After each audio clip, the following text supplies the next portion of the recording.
Nous sommes à Paris, dans une galerie du 9e arrondissement. Ce soir-là, c'est le vernissage de l'exposition de Catherine Ozuré, photographe de rue et membre d'honneur de Street Photography France. Pendant plusieurs heures, les visiteurs défilent. Certains viennent pour la première fois, d'autres la connaissent déjà.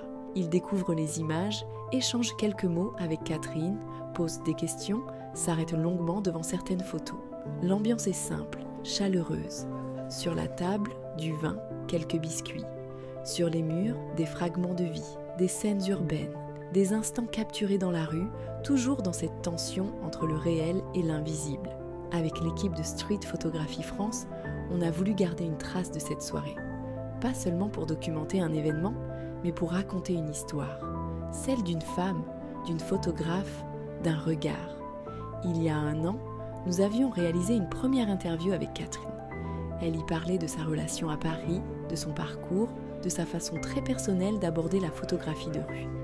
Ce soir, en filmant l'exposition, en captant les ambiances, les discussions, les silences, on a voulu reconnecter tout ça. Revenir à cette première interview, la compléter avec ce que l'on voit ici. Ce que vous allez découvrir maintenant, ce n'est pas seulement une vidéo de vernissage, c'est un portrait, une traversée, un cheminement. Un peu comme une balade dans Paris, un appareil photo à la main, sans savoir exactement ce qu'on cherche, mais avec la certitude qu'on va trouver quelque chose.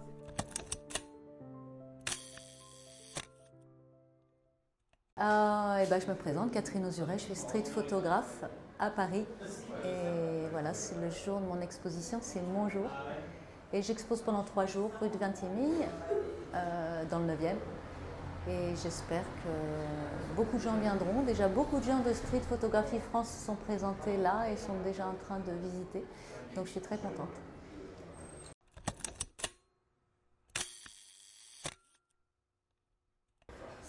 En fait, je ne l'ai pas découvert. Je savais que ça existait depuis très longtemps, mais je ne me posais même pas la question si la street photo existait encore. On parlait toujours des anciens, des grands. Mais non, je pense que j'y suis arrivée parce que je marchais beaucoup dans la rue et que comme tout le monde, je me disais, tiens, si j'avais un appareil, je pourrais prendre cette photo. Et puis je pense que c'est arrivé à un moment de ma vie où j'avais besoin d'aller exprimer quelque chose de moi à travers une forme d'art et que tout ce que je voyais me parlait. En fait, ça a été d'abord une émotion qui m'a amenée à la photo de rue et je trouvais ça intéressant de capturer quelque chose qui m'avait parlé un instant et auquel je pensais assez longtemps. Et le fait de pouvoir prendre des photos, ces instants-là, je les garde et je peux encore les re-regarder des années après. Et voilà, et à force de marcher, de faire des photos, je faisais des photos, et puis finalement je me suis dit, mais en fait c'est ce qu'on appelle la photographie de rue, puisque je prenais ce qui était sur mon passage et ça parlait aussi de mon temps. Voilà.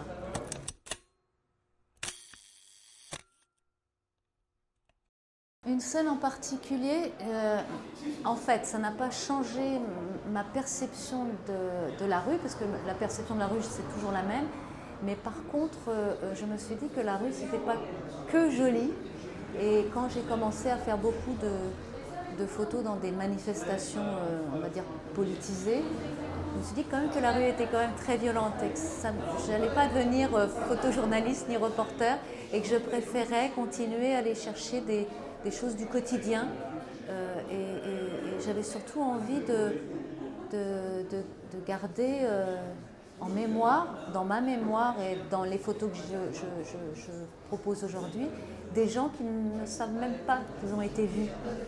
Et en fait, ils existent et ils existeront à jamais, mais eux-mêmes ne le savent pas, pour beaucoup. Maintenant, il n'y a pas une scène particulière qui a changé ma perception, non.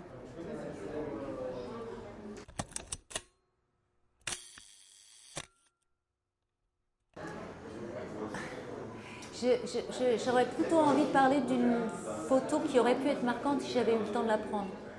Parce que toutes mes photos ont des histoires, plus ou moins marquantes, beaucoup ont des histoires marquantes.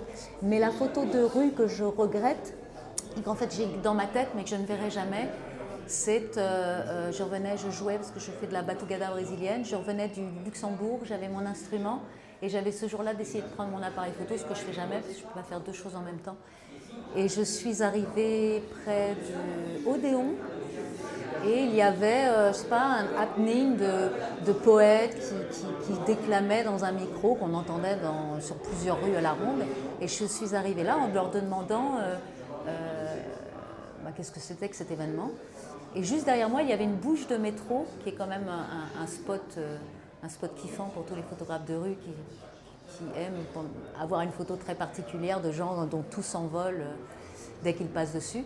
Et au moment où j'ai tourné la tête, alors que je regardais le flot de gens qui passaient sur cette bouche d'aération, en prenant pas de photos, mais en disant il va peut-être se passer quelque chose, ce serait super. Donc je me retourne et je demande à une personne qui visiblement appartenait à cet événement ce que c'était. Et cette personne me dit « Ah, vous avez un appareil, vous êtes en train de rater la photo de votre vie. » Et sur le coin de mon œil, je vois ce qui se passe. Une femme très grande était enceinte, mais enceinte de 8-9 mois, magnifique. Elle avait une robe d'été qui était voilà, comme ça, légère. Et son mari, certainement, qui était tout aussi élégant, avec un chapeau, tous les deux anges heureux qui passent sur une bouche de métro et tout s'envole.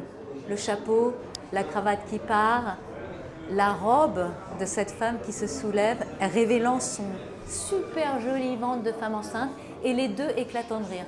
Ça, c'était une photo, certainement à la Douaneau, que j'ai ratée. Voilà.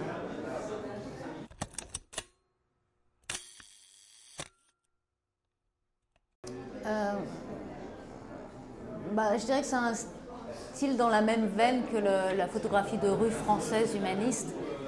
Pour beaucoup peuvent penser qu'elles ont été prises il y a longtemps et en même temps elles sont extrêmement contemporaines.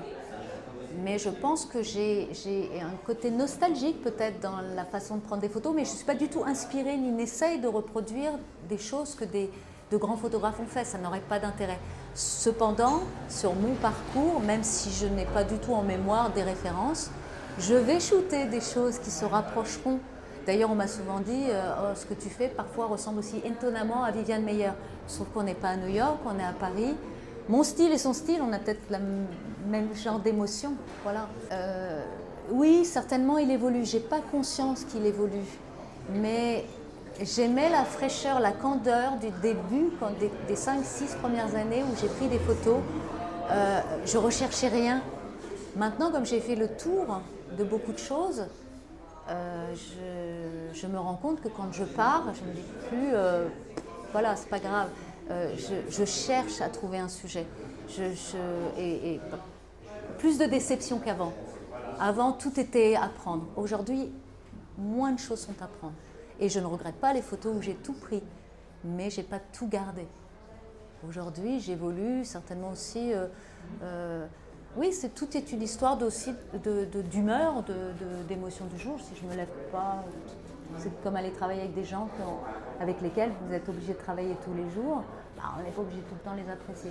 La photo, c'est pareil. Évoluer, je pense que j'évolue parce que les gens me le disent, mais je n'ai pas le sentiment, en comparant des photos d'il y a 10 ans et des photos de maintenant, qu'elles soient différentes. Et pourtant, les gens le disent. Je trouve que je suis moins spontanée enfin, la photo de rue est spontanée, mais moins candide,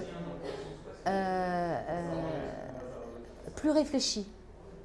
Et je préférais retrouver la candeur d'une époque.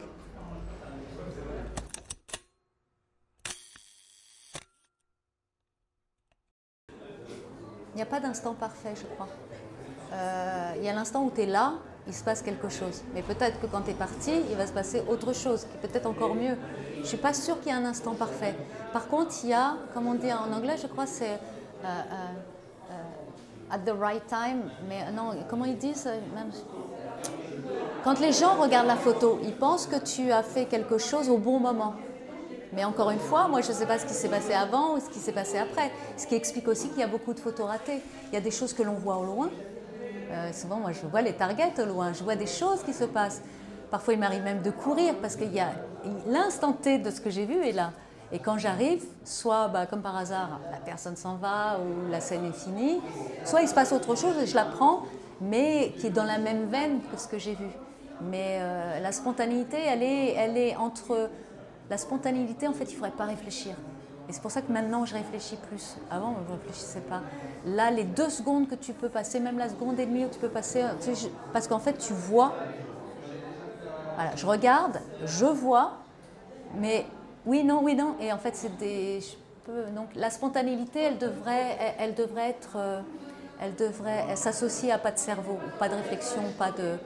Mais en même temps, la réflexion fait que aussi, parfois, tu as des retenues, parce que tout peut être pris. Mais parfois, ce que tu as vu, en te rapprochant, ou si le moment T s'est prolongé, et ben peut-être que le fait de réfléchir, tu ne prendras pas la photo parce que soit c'est...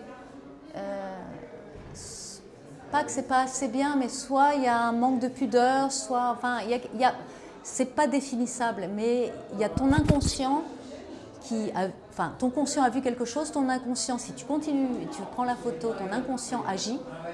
Et donc, souvent, à la révélation de la photo que tu regardes après, tu vois que ton inconscient, il a compris ce qui se passait. Donc, la spontanéité est compliquée. Oui, tout est spontané. À partir du moment où tu vois quelque chose, spontanément, tu y vas. Mais ça ne veut pas dire que la spontanéité, elle n'est pas passée ou je ne sais pas. Je peux pas définir. En tous les cas, dans le moment où je prends une photo, parce que je prends énormément de photos et ça ne veut pas dire que toutes mes photos sont bonnes, et dans le moment où je prends une photo et que dans ma tête, je dis « celle-là est bonne », je peux dire qu'à ce moment-là, la spontanéité, c'est « celle-là est bonne ». Enfin, c'est ce que je me dis, mais il n'y a pas... je pense que c'est un hasard. Tu arrives au moment où tu vas voir quelque chose. Mais peut-être que tu seras arrivé 30 secondes avant. Il y aurait quelque chose d'autre qui aurait été encore mieux. Je ne sais pas.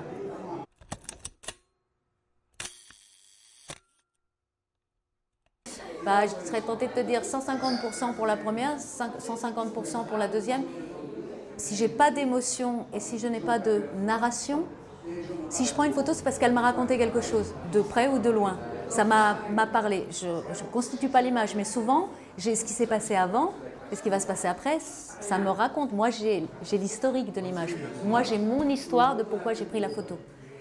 Mais je l'ai prise aussi juste pas parce qu'il y a une histoire, mais juste pas parce qu'il y a une histoire, mais il y a aussi une émotion. J'ai vu quelque chose qui me touche, ou qui m'interpelle, ou qui me fait rire. Mais il y a toujours une histoire derrière une photo, sinon il n'y a pas de photo, quoi. C'est comme un film. Une photo, c'est un film figé. Et donc ceux qui vont regarder la photo auront leur histoire, donc c'est aussi intéressant d'avoir leur interprétation. Mais oui, je pense que c'est indissociable. Pour moi, c'est indissociable. Narration et émotion, ouais. Et que veux-tu transmettre à travers tes images? Je veux transmettre ce que je suis en train de voir tout autour, c'est-à-dire des gens qui disent « Ah, c'est chouette, ah, j'aime bien, ah, j'aurais adoré faire ça ». Je veux juste surtout transmettre... parce que je ne fais pas des expositions tous les jours, donc je ne vois pas beaucoup de gens. Je veux juste transmettre à mon fils aussi le fait que j'ai un moment de ma vie, quand je ne serai plus là, il aura quelque chose qui correspond à qui je suis et ce que j'ai voulu en faire. Et puis c'est un témoignage de mon temps, voilà, de ma vie. Mais je ne prends pas des photos pour que les gens les likent ou que les gens les voient. Je les montre, ça me fait plaisir qu'on les like et tout ça, qu'on commente. J'adore les commentaires, c'est un truc... mais avant tout, moi, si j'ouvre mes books de photos, imprimez vos photos, si j'ouvre mes books de photos, je continue à aimer ce que j'ai fait et je continue à avoir la même émotion. Et c'est surtout pour moi, avant tout, je prends des photos.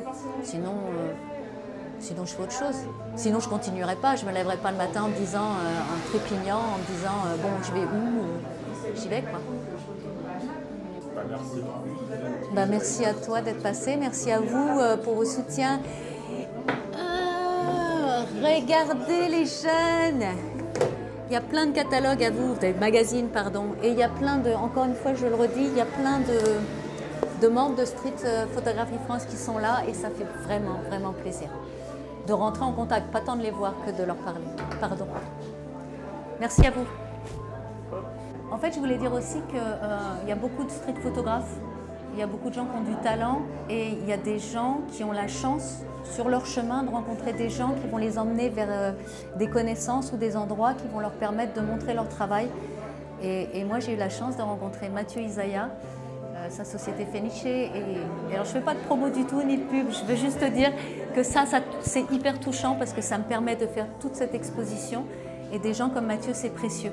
Voilà, donc j'espère que vous avez aussi dans votre entourage des connaissances ou des gens qui vont vous aider à... Ici on est dans la galerie Les Passeurs de Ruisseaux et les Passeurs de Ruisseaux ça veut dire des gens qui vous aident à passer un petit ruisseau pour vous permettre peut-être d'aller sur un fleuve. Voilà.